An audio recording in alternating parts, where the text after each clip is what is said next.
you've reached the age of Social Security and Medicare, you got a couple of choices about how you're going to live your life.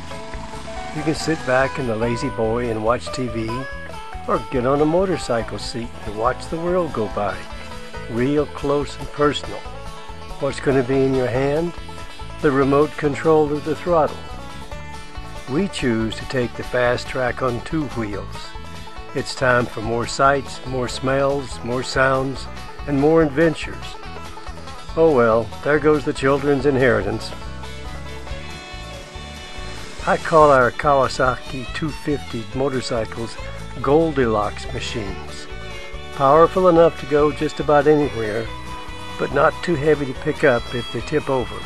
Just the right size. Leaving Boise, we head north to Bear Valley and on up to Landmark for our first night.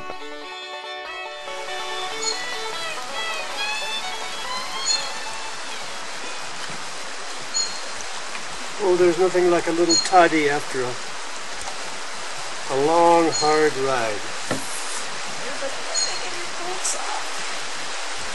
How was the ride today? It was wonderful, and my poor butt, I think yours too, feels like, I don't know, like it got dragged along the road or something. It feels like it's got road rash from just sliding on the seat back and forth and sitting on it for such a long time. The ride was butt-numbing. But it was a great ride. It was really beautiful. I love that part. I love going through that avalanche area and the part from Bear Valley up over, I guess, you know, I'm not sure what pass. Oh, was it called Deer Pass, I think. And that was beautiful. A good ride. It was a goodly ride. No accidents, no broken legs, no bad, difficult times. It was perfect. Perfect. Isn't that the best? It's the best we have right now. It's the best dinner I've had all day. And a little toddy.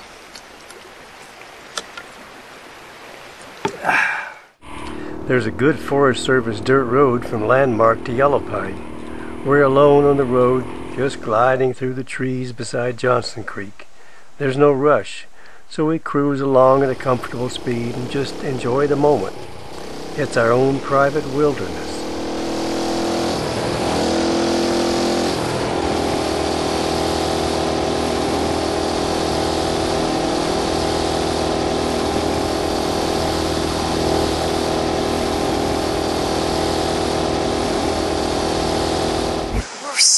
In the mountains. I mean, we are so deep. It's just, you know, even though there's a road that goes through here, but there is just mountains around. That's all there is, and trees, and spicy smells, and pine needles, and oh, it's delicious. It's really beautiful. In the meadows above the Ice Hole campground, the river flattens out and becomes perfect for salmon spawning. The Idaho Department of Fish and Game puts a trap across the river to catch and count the salmon going upriver. In spite of the dams on the Snake River, they keep coming, but not as many as there were 50 years ago. Yellow Pine is a sleepy little isolated village that comes alive every August with the International Harmonica Festival. It's Idaho music at its best.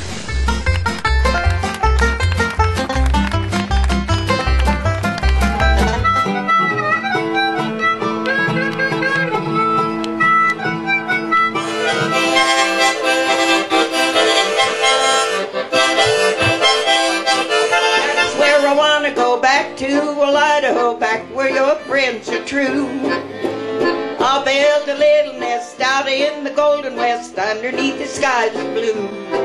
So today I'll start my journey. I've a long, long way to go, and that's back to good old Idaho. That's where I want to go back to, Idaho, back where your friends are true. I'll build a house of dreams down by the mountain streams underneath the sky. From Yellow Pine, we go over Big Creek and then up Elk Summit. Thankfully, it's clear of snow. Sometimes this pass is closed till August. Thanks to the Forest Service for clearing these downed trees. Otherwise, this trip would have been a disaster. Can anybody figure out how this rock got up here in this tree? The road down is rocky, loose, and steep. Not my favorite kind of riding. It's nice to get to the river and across that bridge.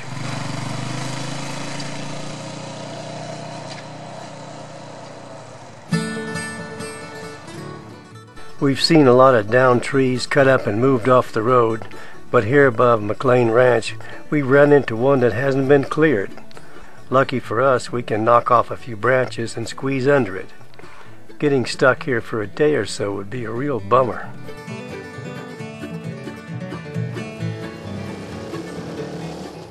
The road from Bergdorf Hot Springs down to the main Salmon River is a wonderment. It's perfect, hard dirt with green trees so dense, it's almost like being in a tunnel. Then it opens up to the side of the whole river drainage.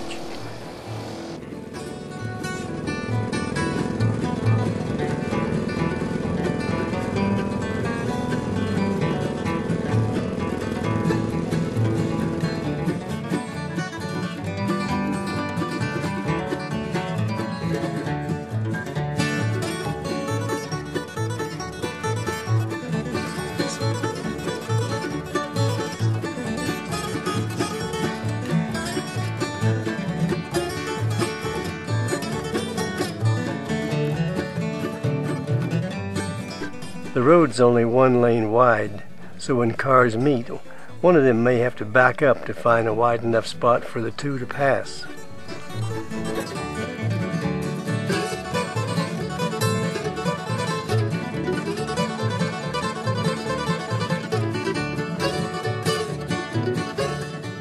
Out of the mountains and down by the river, we see more signs of population and sense the impending approach of so-called civilization.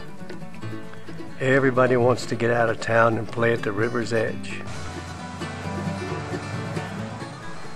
We do need the urban life of Riggins just to get gas. So far we're averaging about 75 miles per gallon. That's better than a 150-mile range, but I don't want to push it quite that far. Better be safe than sorry.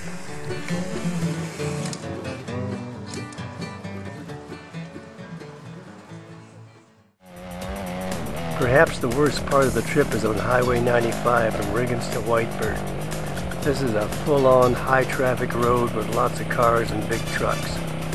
At 55 miles an hour, we're constantly being passed. Relief comes when we pull off the highway at Whitebird and take the old road up the hill. This road's an absolute delight. It curves and climbs like an alpine highway, each sharp and steeply banked turn leading to the next. I feel sort of like a slalom skier going uphill. Nadine is grinning like a happy kid on a ride at the fair, and it's hard to keep a silly smile off my face.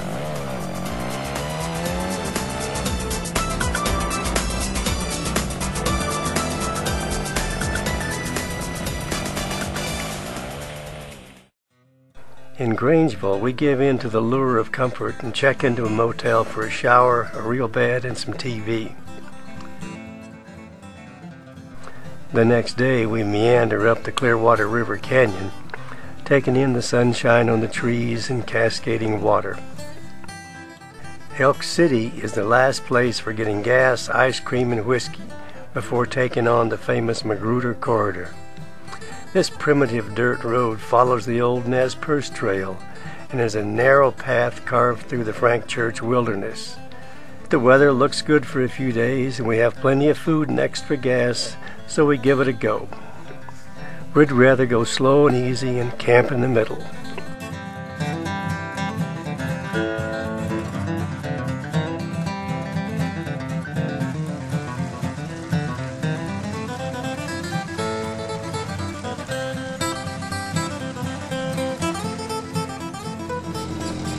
Guys are like really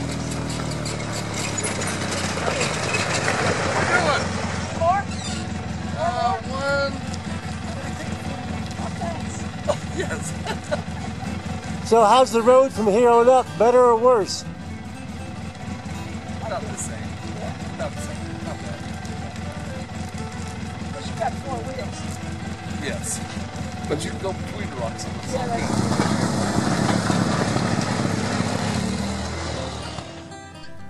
Most of the roads on are near a ridge, so there's almost always a view out over the mountains and forests. There aren't any acting fires now making smoke, and the visibility is great, at least 40 or 50 miles.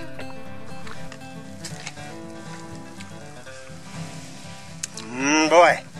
I don't get how people found their way through here from Idaho to Montana. I really don't. I don't think it was done in a day, but over hundreds of years, you know, little explorations. Not in a day, huh? They didn't have this road.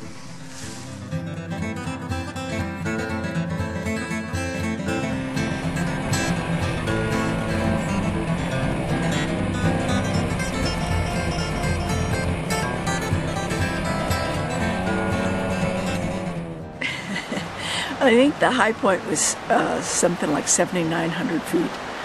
Is that right?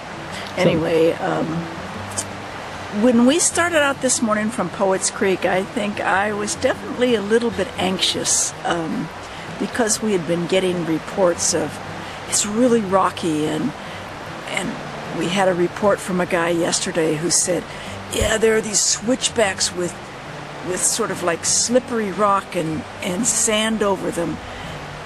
We never came across any of those. The road is rocky, but it is an incredibly beautiful ride. I mean, you have to be focused, and so for 2 hours in the 40 miles or so that we did, sort of over the top of Observation Point, it was like a lot of focus, but it wasn't really technical, and it wasn't really difficult, and it was fun. I just really enjoyed it, and it's just incredible mountain scenery. I mean, you would just see these mountains go on and on forever, and you think about the Nez Perce, and you think about Lewis and Clark, and I'm just glad to be doing this. You know, I'm glad that they kind of like trailblazed it, and that I'm in this particular time in life and being able to do it too.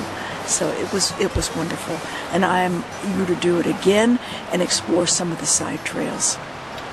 I have something to share with women to say, yes, this is, you can do this, and it's good,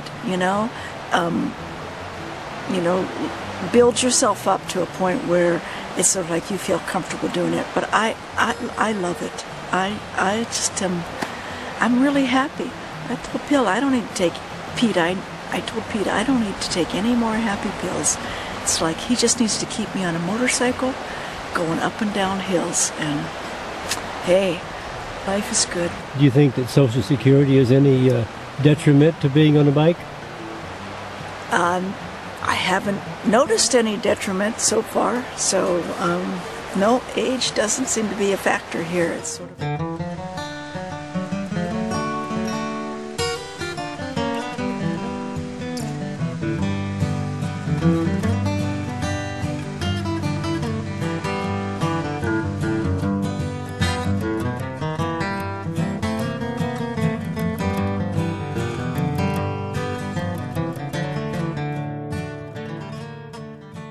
Near Connor, Montana, we can get gas and some snacks. Then it's a good ride on pavement to the Big Hole battlefield. It's a national park now, but in August 1877, the Army made a dawn attack on Chief Joseph's band of Nez Perce Indians who were trying to get to Canada. Despite many deaths from the surprise, the Indians fought back and held off the Army long enough to pack up their camp and escape to the east. Walking through the bare teepee poles and seeing the memorials to the fallen Indians and soldiers, well, that's a pretty emotional history lesson.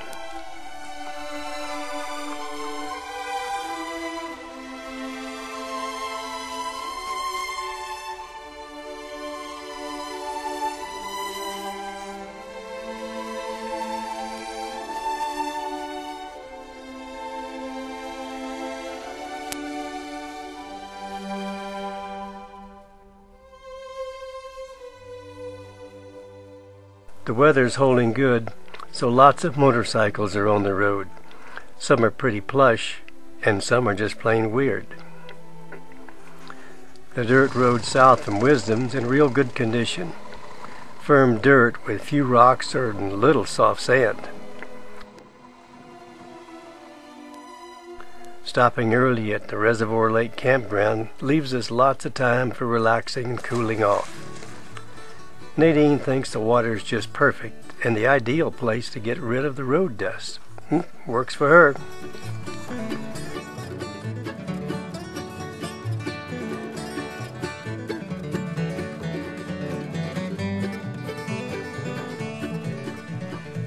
I am so refreshed.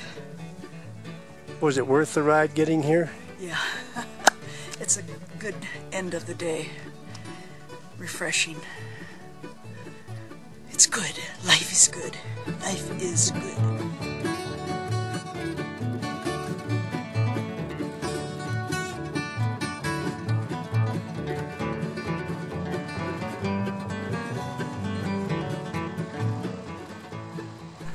This is a prime Montana valley. Good water for crops, good forage and shelter for wildlife.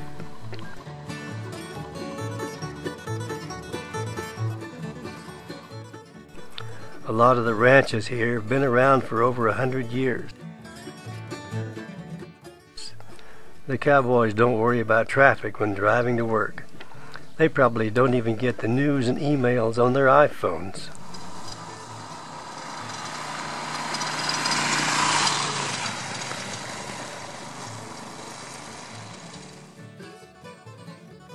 More than 200 years ago, Lewis and Clark came through here on their voyage of discovery to explore the Louisiana Purchase. They struggled up this hill with heavy loads, but we just twist the throttle and it doesn't seem to be much of an effort to climb up it.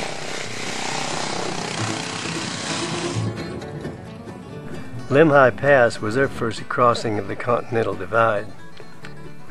By following the streams running into the Missouri River, they thought they'd found the source right here in a little spring. Let's straddle it. Let's straddle that. Yeah! Power! When it's not hunting season, Idaho's wildlife doesn't seem too concerned about people. Alongside the highway by the Salmon River near Chalice, they just ignore all the traffic on the road.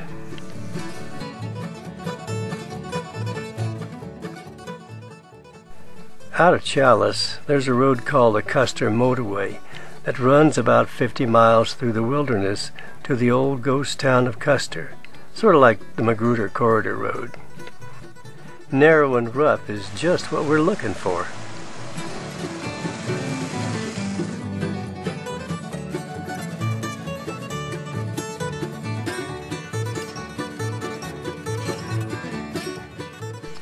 Custer was a roaring gold mine town in the 1800s, and the cemetery shows many ways to die. Disease, gunfight, mine accident, or snowslide. Few men died of old age.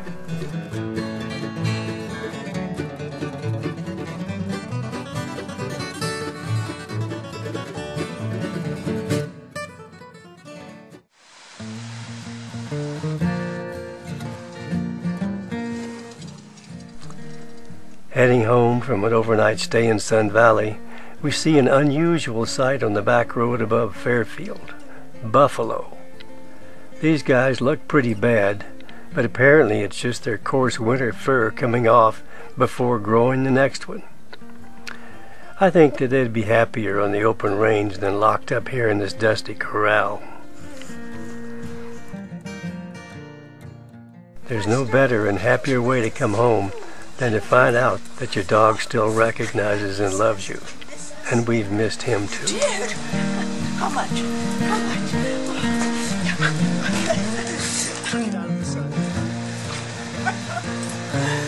Oh, bless you. Oh, I kissed you.